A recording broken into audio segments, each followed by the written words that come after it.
We're very interested in the figure and the landscape, and that's something we've been investigating for a number of years. We did some research on the Google Maps, and we discovered this place up in Svalbard, which is called Abandoned, which is a kind of non-place. So normally, I guess, a lot of places on Google Earth, they're actually named and they are specific places. But this place was called Abandoned, so we went on I went on an expedition to sort of discover it. For this piece, I guess we are trying to recreate Abandoned, or the experience of Abandoned, inside the virtual world. So we've taken height map data to create a kind of virtual terrain that you can explore. I didn't go on the sailing expedition that Bruno went on, and so I asked him basically to find Abandoned for me.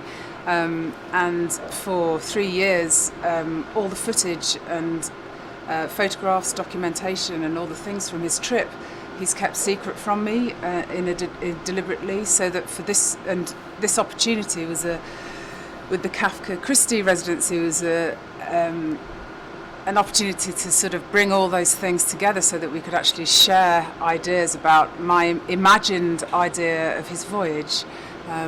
And his experience. I think in a way the cave is a modern update of the romantic landscape tradition.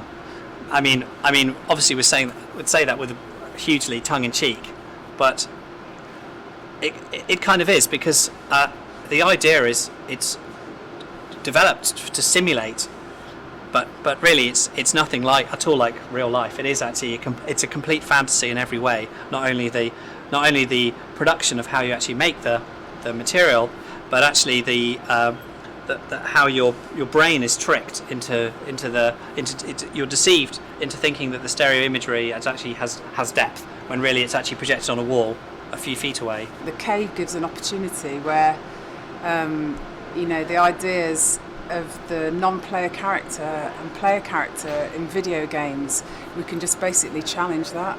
So I think we haven't really spoken about that, but maybe that's a different thing, about the locus of the performer shifting from player to character, almost to environment and back again, because this is like an active environment, which also relates to the sound, which is a dynamic sound, which is procedurally generated by the position of the person in the space. So I think that there are a myriad of things that we're pulling together. The sound will be generated dynamically, and we're trying to sort of get a closed sort of feedback loop where you hear a sound, what sound you hear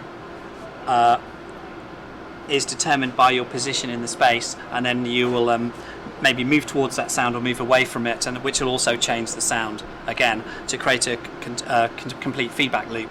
We usually sort of drop the figure out, so it's not like man's domination of the landscape. We're more like want the person to be a part of it. So I suppose that's also a comment on current other issues about about us being part of nature rather than managing nature.